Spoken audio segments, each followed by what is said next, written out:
Saya Kolonel Jean-Marc Dubois, bekas juru terbang pejuang tentara udara Prancis. Kini saya bertugas sebagai pemerhati NATO. Misi saya kali ini adalah untuk menilai kesediaan tentara udara di Raja Malaysia, Tui Diem, sebagai negara rakan kongsi. Pesawat mendarat di Pangkalan Udara Subang pada lewat petang. Bahang lembab menerpa wajah, seperti membuka ketuhar. Saya menanggalkan coat suit dan meninggalkannya di dalam pesawat, berdiri menunggu kereta rasmi dengan kemeja lengan pendek. Peluh mula meresap di belakang saya dengan serta-merta. Sebuah van kelabu datang menjemput. Pemandunya seorang pegawai muda yang tersenyum lebar dan memberikan salam hormat yang sopan. "Selamat petang, Kolonel. Selamat datang ke Malaysia," katanya dengan nada mesra. Saya mengangguk, membalas ringkas dalam bahasa Inggris. Dia terus tersenyum dan tidak berkata apa-apa lagi. Dalam perjalanan ke bandar, saya melihat keluar tingkap. Kesesakan lalu lintas yang panjang, bunyi hon yang membingitkan, dan motosikal menyelit di ruang sempit tanpa gentar.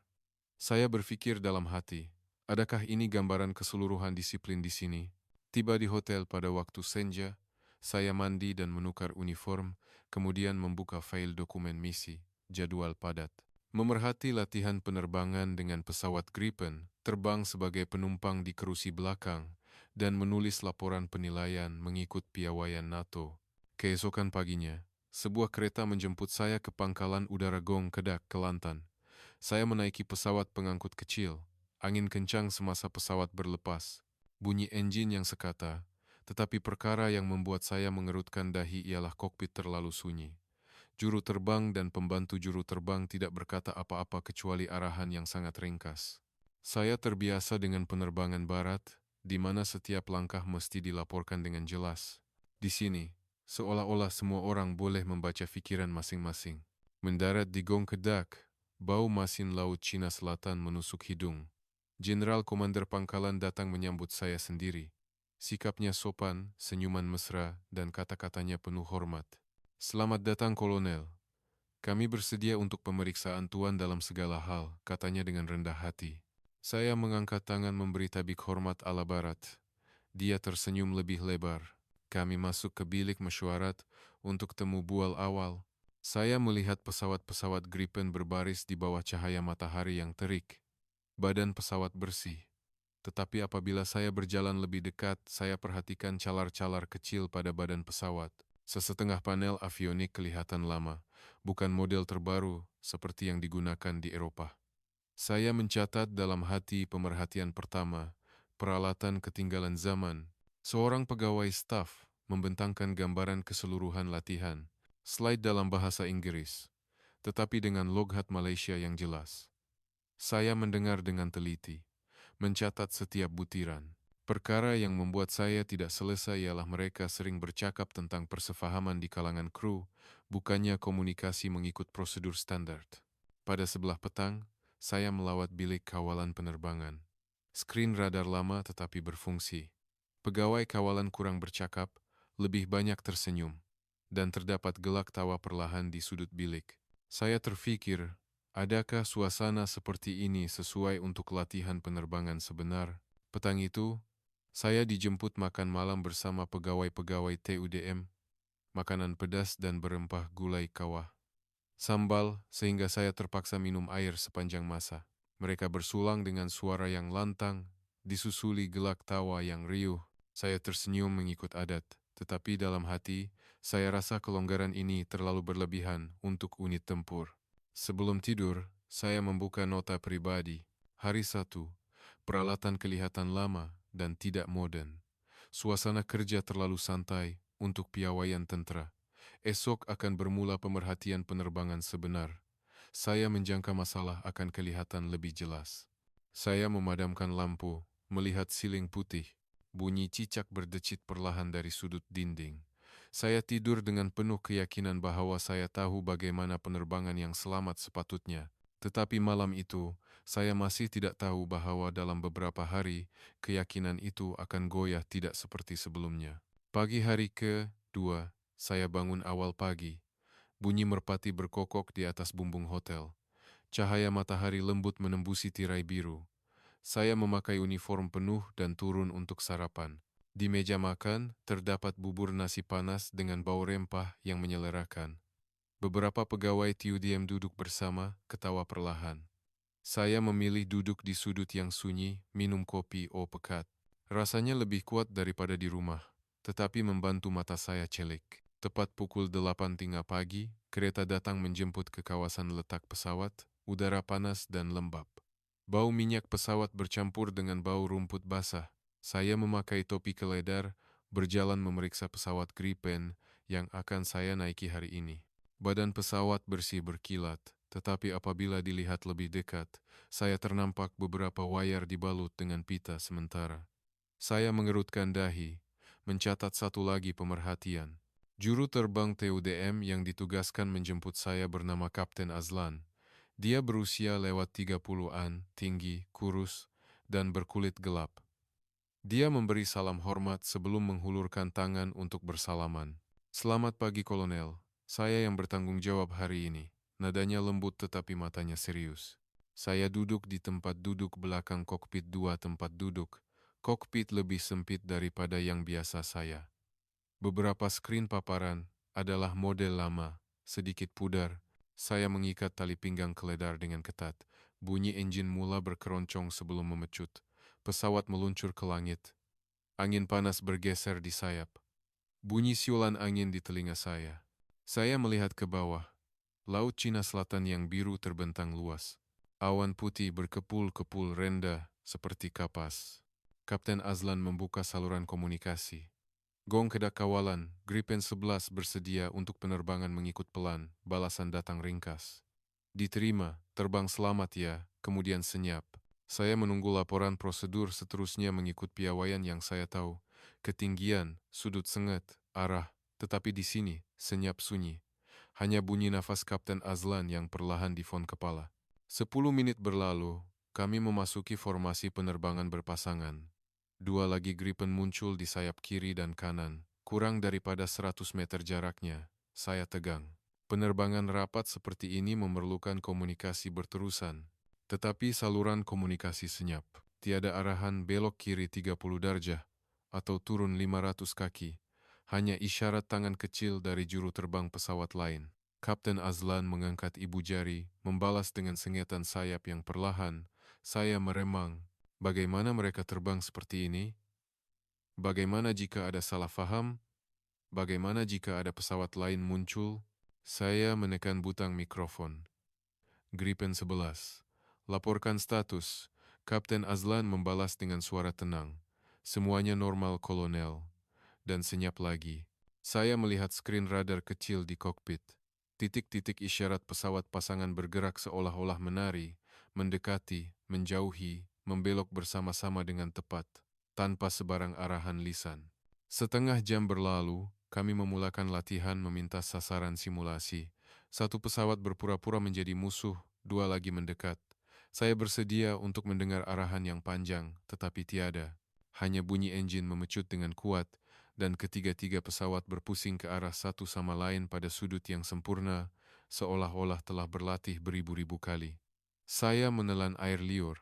Jantung berdegup kencang, bukan hanya karena takut, tetapi dari perasaan pelik yang mula timbul. Apabila pesawat mendarat, roda menyentuh landasan. Bunyi tayar bergesel.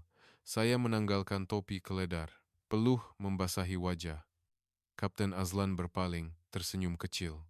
"Bagaimana, Kolonel?" Saya menjawab ringkas, menarik, tetapi dalam hati berpikir, apa perkara gila yang sedang berlaku ini? Petang itu, saya duduk menulis nota di bilik. Cahaya neon dari apron pesawat menembusi tingkap. Saya menulis, "Komunikasi terlalu sedikit adalah berbahaya, sudah tentu. Tetapi hari ini, tiada apa-apa yang salah, walaupun satu titik." Saya meletakkan pen, melihat langit gelap. Bunyi cicak masih berdecit seperti malam pertama, tetapi malam ini, tidur saya tidak nyenyak. Pagi hari ke-3, langit mendung sejak pukul 5 pagi. Bunyi hujan lebat memukul bumbung genting. Saya berdiri melihat dari tingkap bilik. Air hujan melimpah di apron pesawat. Bau tanah basah bercampur bau minyak pesawat menusuk hidung. Saya pikir penerbangan hari ini pasti dibatalkan.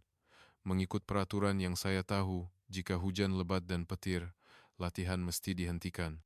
Tetapi tepat pukul 8.30 pagi, van masih datang menjemput seperti biasa. Pemandu tersenyum lebar. Hujan sedikit sahaja, Kolonel. Masih boleh terbang, katanya. Saya mengerutkan dahi. Adakah ini tanggung jawab atau risiko yang tidak perlu?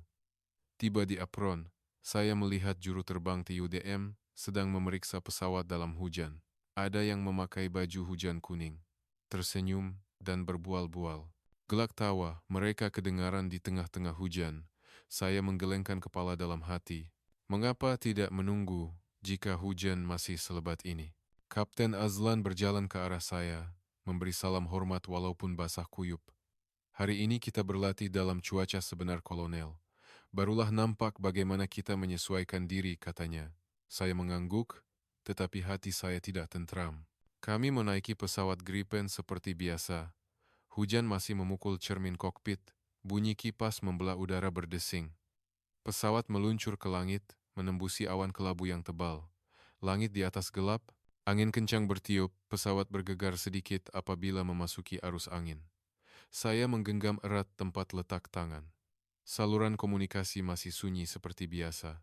Tiba-tiba, skrin radar di kokpit mula mengalami gangguan. Garis-garis berkedip seperti diganggu gelombang elektromagnet. Saya pernah mengalami ini dalam pesawat lama, tetapi Gripen sepatutnya lebih modern. Saya menekan mikrofon. Gripen 11, radar bermasalah. Laporkan kepada kawalan darat. Balasan datang dengan bunyi bising berselang-seli. Diterima, isyarat tidak baik, kemudian saluran komunikasi senyap sunyi. Saya memandang Kapten Azlan. Dia masih memegang kayu kawalan lurus, matanya fokus ke hadapan, tidak berkata sepatah pun.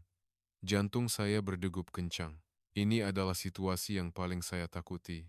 Kehilangan komunikasi dalam cuaca buruk, dua lagi pesawat pasangan berada berdekatan, tetapi kini tidak kelihatan dalam awan tebal. Saya menunggu arahan, menunggu laporan kedudukan, menunggu seseorang memberitahu apa yang perlu dilakukan.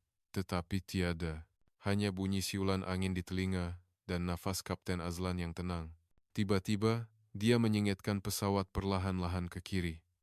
Saya melihat bayangan samar pesawat pasangan muncul dari awan di sebelah. Juru terbang pesawat itu mengibas sayap 2 kali. Kapten Azlan mengangkat ibu jari, membalas dengan mengibas sayap kembali. Ketiga-tiga pesawat berbaris semula, pada jarak yang sesuai, tidak terlalu rapat dalam jarak penglihatan yang terhad. Kemudian, perlahan-lahan mula turun ke lapisan awan bawah. Saya menelan air liur, tiada sepatah kata pun.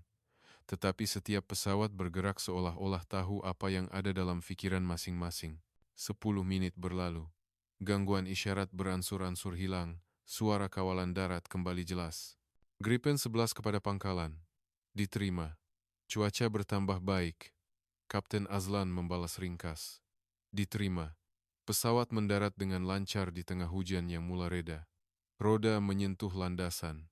Bunyi air memercik kuat. Saya menanggalkan topi keledar, tangan masih menggeletar sedikit. Kapten Azlan berpaling, tersenyum tipis. Hujan begini memang kerap berlaku, Kolonel. Kami sudah biasa, katanya. Saya mengangguk, tidak tahu apa yang hendak diperkatakan.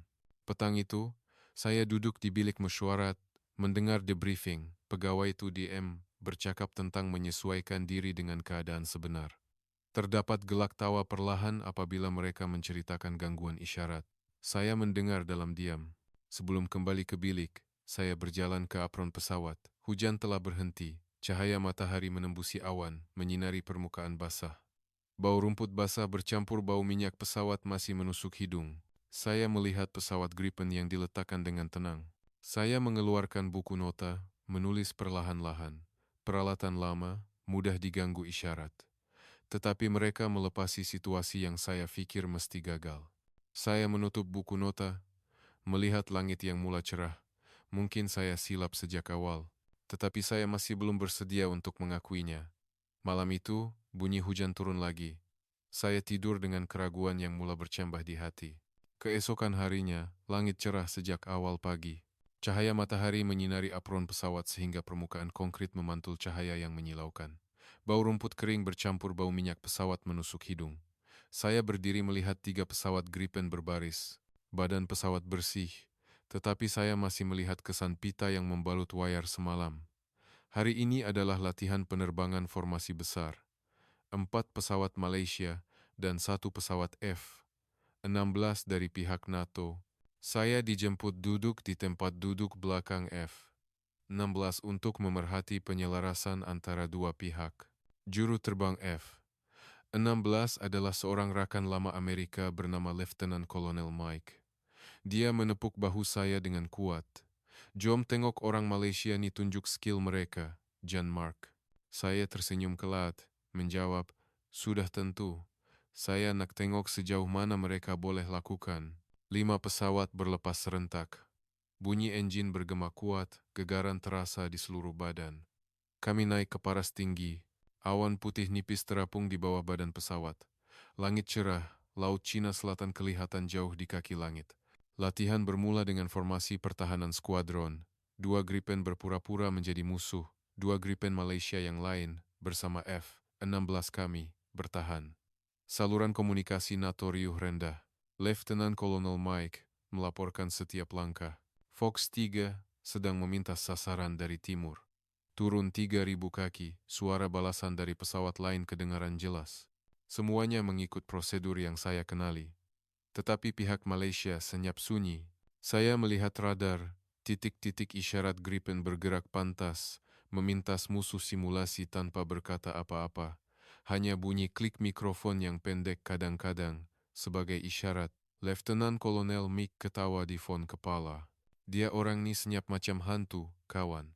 "Betul ke dia orang tak cakap apa-apa?" Saya tidak menjawab karena saya terpaku melihat skrin. Keempat-empat Gripen bergerak seolah-olah menari, memotong di hadapan, mengepung, dan mengunci sasaran simulasi dalam beberapa menit. Saya rasa pelik di dada. Mengikut prinsip, mesti ada komunikasi jelas setiap saat. Tetapi di sini, mereka melakukannya tanpa hampir berkata apa-apa. Latihan bertukar kepada situasi memintas sasaran sebenar. Sasaran simulasi terbang zigzag mengelak. 2 Gripen Malaysia mengepung dari 2 sisi. Saya melihat juru terbang memberi lambaian kecil melalui cermin kokpit, dan kedua-duanya membelok pesawat serentak dengan tepat. Lieutenant Colonel Mike terkejut. "Wow, ini memang tepat macam dah berlatih seumur hidup." Saya mengangguk, tetapi dalam hati, saya mula tertanya-tanya. Mengapa pesawat lama dan komunikasi yang minimum boleh mencapai tahap ini? Petang itu, kami semua mendarat. Angin laut bertiup kencang, bau masin menusuk hidung. Juru terbang Malaysia berkumpul, ketawa dan berbual. Ada yang menepuk bahu, ada yang mengangkat ibu jari. Saya berjalan ke arah Kapten Azlan. "Penerbangan yang sangat baik hari ini," kata saya. Dia tersenyum lebar, memberi salam hormat kecil. "Terima kasih, Kolonel. Kami sudah lama berlatih bersama," katanya. Saya bertanya lagi, "Mengapa kamu semua sangat kurang bercakap di saluran komunikasi?" Dia berhenti tersenyum sebentar, matanya serius. "Kami sudah sejiwa, Kolonel. Kadang-kadang, terlalu banyak bercakap boleh menyebabkan kekeliruan," jawabnya. Saya tidak menjawab, tetapi kata-kata itu terlekat di kepala saya. Petang itu, saya makan malam dengan sekumpulan besar juru terbang Malaysia. Makanan laut segar, pedas, sehingga berpeluh. Mereka bersulang dengan air oren. Gelak tawa riuh rendah. Saya tersenyum, tetapi dalam hati memikirkan kata-kata sejiwa. Sebelum tidur, saya membuka nota. Saya menulis, "Penyelarasan hari ini sempurna, di luar jangkaan, walaupun kurang bercakap dan peralatan tidak modern." Saya mula tertanya-tanya sama ada piawaian yang saya pegang bukanlah satu-satunya jawaban. Saya memadamkan lampu, melihat bintang berkelipan di luar tingkap. Bunyi ombak memukul pantai kedengaran dari jauh. Malam ini, saya tidur dengan perasaan yang mula berubah. Keesokan harinya, langit mula mendung lagi sejak awal pagi. Bunyi angin kencang memukul tingkap bilik berdesing-desing. Bau hujan yang hampir tiba bercampur dengan bau laut masin. Saya berdiri melihat awan hitam berkumpul di ufuk. Saya berpikir dalam hati bahwa penerbangan hari ini mungkin dibatalkan. Tetapi jadwal masih sama. Latihan hari ini adalah formasi penerbangan aras rendah di atas laut. 3 Gripen Malaysia dan F-16 kami. Saya sekali lagi duduk di tempat duduk belakang Gripen Kapten Azlan karena ingin memerhati lebih dekat. Pesawat meluncur ke langit, menembusi awan kelabu nipis. Kami turun rendah di atas permukaan air Laut Cina Selatan. Ombak menghempas air biru gelap, memercikan buih putih. Bunyi siulan angin bergema kuat di telinga saya. Saya tegang, melihat skrin paparan yang bergetar sedikit. Latihan bermula dengan penerbangan rendah mengelak radar simulasi. Keempat-empat pesawat terbang tidak lebih dari 2 kilometer jaraknya. Mengikut prinsip yang saya tahu, kedudukan mesti dilaporkan sepanjang masa untuk mengelakkan perlanggaran di paras rendah. Tetapi saluran komunikasi senyap lagi. Hanya bunyi nafas Kapten Azlan yang sekata dan bunyi ombak memukul sayap pesawat perlahan-lahan. Saya melihat keluar, dua lagi pesawat pasangan terbang selari. Sayap dicondongkan serentak, seolah-olah diikat dengan benang. Juru terbang melambaikan tangan sedikit melalui cermin, dan seluruh skuadron membelok ke kiri serentak. Saya menelan air liur. Jantung berdegup kencang. Kesunyian ini membuatkan saya rasa seperti berada dalam kegelapan, tetapi mereka terbang dengan lebih tepat daripada ketika bercakap banyak. Tiba-tiba, awan hujan mula tebal. Hujan lebat memukul cermin kokpit dengan bunyi tak-tak. Jarak penglihatan menurun kurang daripada 1 kilometer. Saya segera menekan mikrofon, semua Gripen, laporkan jarak penglihatan dan kedudukan sekarang. Suara balasan datang dengan bunyi bising kerana gangguan isyarat daripada ribut diterima. Jarak penglihatan teruk, kemudian senyap sunyi sekali lagi. Saya rasa seram sejuk. Ini adalah situasi sebenar, bukan latihan. 4 pesawat terbang rendah dalam hujan lebat. Jika tiada isyarat panduan, mereka boleh bertembung bila-bila masa. Kapten Azlan tidak berkata apa-apa. Dia menurunkan paras pesawat sedikit lagi, menyingetkan sayap sedikit. Saya melihat bayangan samar pesawat pasangan muncul dari hujan di sebelah kiri. Juru terbang pesawat itu mengibas sayap 2 kali dengan pantas. Kapten Azlan mengangkat ibu jari, membalas dengan mengibas sayap kembali. Kemudian, seluruh skuadron mula mendaki serentak, menembusi lapisan awan hujan ke langit cerah di atas, seolah-olah tahu apa yang perlu dilakukan tanpa perlu diarahkan. Saya menghela nafas panjang. Peluh membasahi tapak tangan. Letnan Kolonel Mike dari pesawat F-16 bersuara di saluran NATO. "Hei, macam mana orang Malaysia ni pandu arah?" "Tak cakap apa-apa pun, tapi semua selamat," katanya. Saya tidak menjawab, tetapi dalam hati, saya mula menerima kesunyian mereka bukan kecuaian, tetapi persefahaman yang lebih mendalam daripada kata-kata. Semasa mendarat, hujan masih renyai-renyai. Landasan basah kuyup. Air memercik dari roda pesawat. Juru terbang Malaysia berkumpul di bawah hangar. Ada yang menghulurkan tuala. Senyum dan ketawa perlahan, seolah-olah baru melalui sesuatu yang menyeronokkan, bukan situasi berbahaya. Saya berjalan ke arah mereka.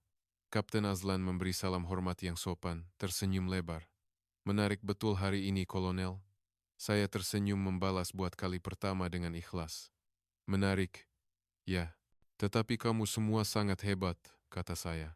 Dia ketawa perlahan. "Kami sudah lama terbang bersama Kolonel. Sudah sejiwa, tak perlu bercakap," katanya. Saya mengangguk. Kata-kata itu tenggelam di dada saya. Petang itu, saya makan malam dengan kumpulan kecil juru terbang. Makanan ringkas, nasi berlaukan kari hijau pedas, sehingga saya menitiskan air mata. Mereka bersulang dengan air kosong. Gelak tawa, kedengaran mesra. Saya mengangkat gelas mengikut, merasakan kelonggaran yang pernah saya anggap tidak sesuai, tetapi kini ia menenangkan saya. Sebelum tidur, saya menulis nota.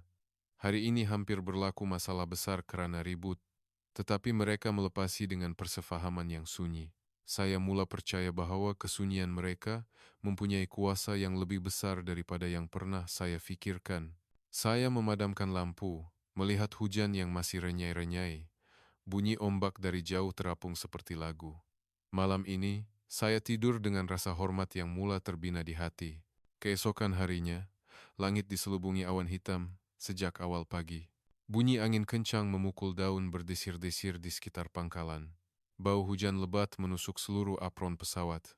Saya berdiri melihat 3 pesawat Gripen diletakkan dengan tenang di bawah hangar. Air hujan menitis dari hujung sayap pesawat berbunyi ting-ting. Hari ini adalah latihan penerbangan gabungan besar.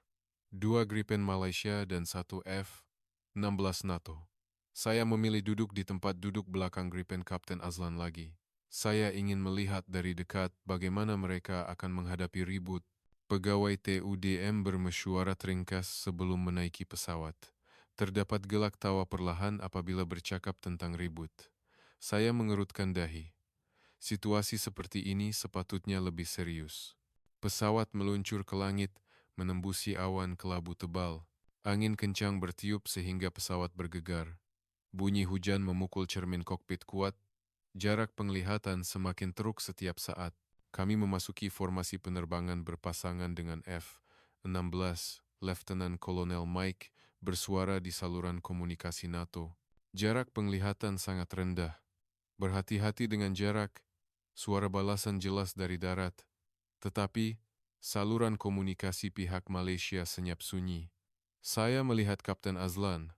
Dia memegang kayu kawalan lurus, matanya fokus, bernafas tenang, seolah-olah duduk di bilik yang sunyi.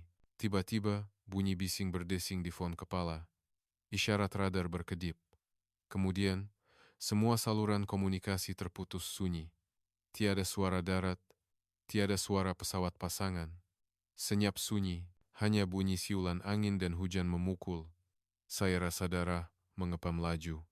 Ini adalah perkara yang saya takuti selama ini. Kehilangan semua komunikasi dalam ribut yang ganas. 3 pesawat terbang berdekatan dalam awan tebal. Jika tidak diselaraskan dengan baik, mereka boleh bertembung bila-bila masa. Saya menekan mikrofon berulang kali. Gripen 11.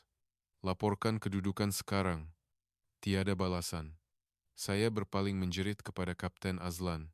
Kita mesti pulang ke pangkalan sekarang. Semua isyarat hilang. Dia mengangguk perlahan, tidak berkata apa-apa. Kemudian, dia menyengitkan pesawat perlahan-lahan ke kiri. Saya melihat bayangan samar 2 Gripen lagi muncul dari awan. Juru terbang pesawat utama mengibas sayap 3 kali dengan pantas. Kapten Azlan mengangkat ibu jari, membalas dengan mengibas sayap 2 kali. Ketiga-tiga pesawat berbaris semula, pada jarak yang cukup untuk melihat bayangan di awan hujan. Kemudian, perlahan-lahan mula turun serentak, seolah-olah ada mata yang tidak kelihatan memandu. Saya tegang hingga bahu saya sakit. Jantung berdegup kencang sehingga saya dapat mendengarnya di telinga. Mengikut prinsip yang saya pelajari, situasi seperti ini mesti dibatalkan. Mesti berpencar dan kembali ke pangkalan bersendirian. Tetapi mereka berkumpul lebih rapat daripada sebelumnya. Angin ribut bertiup lebih kencang. Pesawat bergegar dengan kuat. Saya melihat kilat membelah awan di kejauhan. Bunyi guru bergema. Kapten Azlan berpaling memandang saya seketika. Matanya tenang, senyum tipis, kemudian kembali memegang kayu kawalan. Dia mengangkat jari telunjuk perlahan-lahan. 2 pesawat pasangan membalas dengan mendaki serentak, membantu membelah angin ribut untuk pesawat kami yang mula mengalami masalah. Saya tidak dapat mempercayai mata saya. Mereka tahu pesawat kami bermasalah tanpa sepatah kata pun, hanya dengan memerhatikan gegaran sayap dan sedikit asap dari enjin. 10 menit yang paling lama dalam hidup saya. Ketiga-tiga pesawat menembusi ribut ke langit yang mula cerah di atas. Cahaya matahari lembut menyinari melalui awan yang berpecah. Isyarat komunikasi perlahan-lahan kembali. Suara darat kedengaran samar.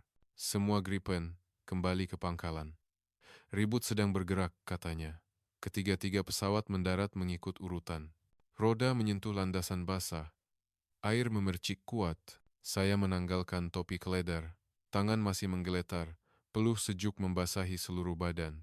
Kapten Azlan berpaling, tersenyum tipis. Selamat sampai kolonel, katanya. Saya mengangguk. Air mata bergenang tanpa saya sedari. Terima kasih. Terima kasih, karena selamatkan nyawa saya, kata saya. 2 lagi juru terbang Malaysia berjalan ke arah kami, menepuk bahu, mengangkat ibu jari kepada satu sama lain. Tiada siapa yang bercakap tentang bahaya, tetapi mata semua orang menyampaikan maksud yang sama. Letnan Kolonel Mike berlari ke arah saya, mukanya pucat. Saya pikir kita akan kehilangan semua pesawat. Tapi orang Malaysia ini pandu arah dalam ribut tanpa bercakap sepatah pun, katanya. Saya melihat Kapten Azlan. Dia memberi salam hormat kepada saya perlahan-lahan. Saya membalas tabik hormat, buat kali pertama dalam hidup saya, dengan penuh kerendahan hati dan keikhlasan. Petang itu, Hujan telah berhenti. Cahaya matahari petang menyinari permukaan basah, menjadi warna emas, bau tanah segar menusuk hidung. Saya duduk diam di tepi apron, melihat pesawat Gripen diletakkan dengan tenang. Saya tahu sekarang, kesunyian mereka bukan kecuaian, tetapi kepercayaan yang mendalam sehingga menjadi naluri. Dan hari ini, kepercayaan itu telah menyelamatkan nyawa kami. Saya menutup buku nota, tidak menulis apa-apa lagi, karena ada perkara yang tidak perlu dicatat, akan diingati sepanjang hayat. Petang itu, selepas semua pesawat mendarat dengan selamat, saya berdiri bersendirian di bawah hangar. Cahaya matahari petang menyinari permukaan basah, menjadi jingga keemasan. Bau tanah segar bercampur bau minyak pesawat masih menusuk hidung. Bunyi ombak memukul pantai dari jauh, kedengaran sayup-sayup. Saya melihat 3 pesawat Gripen diletakkan dengan tenang. Kesan air hujan masih kelihatan di hujung sayap pesawat. Saya mengangkat tangan menyentuh badan pesawat perlahan-lahan, merasakan kesejukan logam yang baru melalui ribut.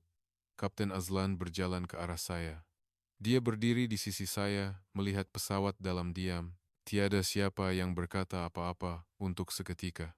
Hanya bunyi angin laut bertiup melalui daun berhampiran. Akhirnya, dia bersuara dengan nada lembut. "Hari ini memang mencabar, Kolonel," katanya. Saya mengangguk, "Sangat mencabar. Tetapi kamu semua menyelamatkan nyawa saya," balas saya. Dia tersenyum tipis, memandang ke arah laut. "Kami tidak menyelamatkan Tuan seorang diri. Kami menyelamatkan bersama-sama, seluruh skuadron, karena kami mempercayai satu sama lain," katanya. Saya berpaling memandangnya. Saya pernah berpikir, penerbangan mesti bercakap sepanjang masa. Mesti melaporkan segala-galanya mengikut prosedur. Jika tidak, ia akan berbahaya, kata saya. Dia berhenti, berpaling memandang saya terus. "Kadang-kadang, kata-kata memang penting, Kolonel. Tetapi dalam situasi tertentu, kesunyian yang difahami lebih pantas dan lebih pasti," katanya. Saya terdiam seketika, memikirkan masa di dalam ribut. Tiada suara di fon kepala, tetapi setiap pesawat bergerak serentak seolah-olah ada benang yang tidak kelihatan menghubungkan mereka. "Berapa lama kamu semua berlatih bersama?" tanya saya. Dia ketawa perlahan. "Ada yang terbang bersama sejak kecil, tamat sekolah penerbangan bersama, terbang latihan setiap hari, makan bersama, tinggal bersama, sejiwa tanpa perlu bercakap," katanya. Saya mengangguk. Kata-kata itu membuat saya terfikir tentang unit saya sendiri. Kami mempunyai prosedur yang jelas, peraturan yang ketat. Tetapi kadang-kadang, terlalu banyak melaporkan boleh mengganggu tumpuan pada saat-saat penting. Kami berdiri diam lagi seketika. Matahari perlahan-lahan terbenam di ufuk. Langit oranye bertukar ungu gelap. Bintang pertama mula muncul. Saya bersuara dahulu. "Saya faham mengapa kamu semua kurang bercakap sekarang," kata saya. Dia tersenyum lebar, memberi salam hormat kecil. "Gembira, Kolonel, faham," katanya. Saya membalas salam hormat, merasakan kehangatan merebak di dada. Kesunyian antara kami berdua kini bukan lagi suasana yang janggal, tetapi persefahaman yang baru wujud. Malam itu, saya makan malam dengan kumpulan terakhir juru terbang Malaysia. Makanan ringkas, nasi goreng makanan laut yang pedas. Mereka bersulang dengan air oren. Gelak tawa kedengaran mesra. Saya mengangkat gelas mengikut, berasa seperti sebahagian daripada mereka. Sebelum tidur, saya duduk menulis laporan awal. Tetapi kali ini, saya menulis perlahan-lahan. Setiap perkataan berubah, dari pemerhatian negatif menjadi pujian yang datang dari hati yang ikhlas. Saya melihat keluar tingkap. Langit gelap dipenuhi bintang. Bunyi cicak masih berdecit perlahan, tetapi malam ini ia kedengaran seperti lagu. Saya tahu sekarang, apa yang saya lihat sepanjang minggu ini bukan hanya kemahiran penerbangan, tetapi ikatan yang mendalam antara orang yang benar-benar mempercayai satu sama lain. Dan ikatan itu menjadikan kesunyian mempunyai kuasa yang besar. Keesokan paginya, saya bangun awal pagi. Cahaya matahari pertama menembusi tirai bilik menjadi merah jambu lembut. Bau laut masin menusuk bersama angin sejuk. Bunyi burung camar berlegar di kejauhan. Saya berdiri di hadapan bilik air, melihat diri sendiri di cermin. Wajah letih, tetapi pandangan mata telah berubah. Bukan lagi pandangan seorang pemerhati yang datang untuk memberi penarapan, tetapi pandangan seseorang yang baru terselamat. Saya mengambil pen dan buku laporan, duduk di meja kayu di hadapan tingkap. Cahaya matahari menyinari kertas putih. Saya mula menulis perlahan-lahan. Sebelum ini, saya berhasrat untuk menulis tentang kekurangan, peralatan lama, komunikasi yang minimum, suasana terlalu santai. Tetapi sekarang, kata-kata itu kelihatan kecil dan tidak bermakna. Saya menulis semula, tentara udara di Raja Malaysia mempunyai kekuatan yang tidak dapat diukur dengan piawaian umum. Persefahaman di kalangan kru yang begitu mendalam sehingga menjadi naluri. Ini membolehkan mereka menghadapi situasi krisis lebih baik daripada yang saya sangka. Saya menghentikan pen, memikirkan kesunyian di fon kepala semasa ribut. Kesunyian yang pernah membuat saya takut, kini menjadi perkara yang paling saya hormati. Saya bangun, berjalan ke apron pesawat. Juru terbang Malaysia sedang memeriksa pesawat mereka pada awal pagi. Kapten Azlan melihat saya, memberi salam hormat dan tersenyum lebar. Saya membalas salam hormat, berjalan terus ke arahnya. Ada perkara yang saya ingin bincangkan, kata saya. Dia mengangguk, menjemput saya duduk di bawah pohon berhampiran. Daun hijau segar berayun ditiup angin. Bau rumput basah dari hujan malam masih menusuk hidung. Saya memandang mukanya. Apa yang berlaku semalam membuat saya berpikir semula. Saya pernah percaya penerbangan selamat datang daripada kata-kata dan prosedur. Tetapi kamu semua membuktikan bahwa kepercayaan sebenar boleh menggantikan semua kata-kata, kata saya. Dia tersenyum tipis, memandang ke arah laut. Kami juga pernah ragu-ragu, Kolonel, sama ada cara NATO lebih baik. Tetapi apabila berdepan situasi sebenar, cara yang kami biasa sejak kecil lebih banyak membantu, katanya. Saya mengangguk. Kesunyian kamu semua bukan kekosongan, tetapi penuh dengan makna yang mendalam, kata saya.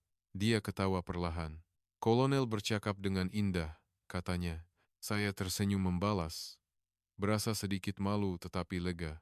Kami duduk diam seketika. Bunyi ombak memukul pantai kedengaran sayup-sayup.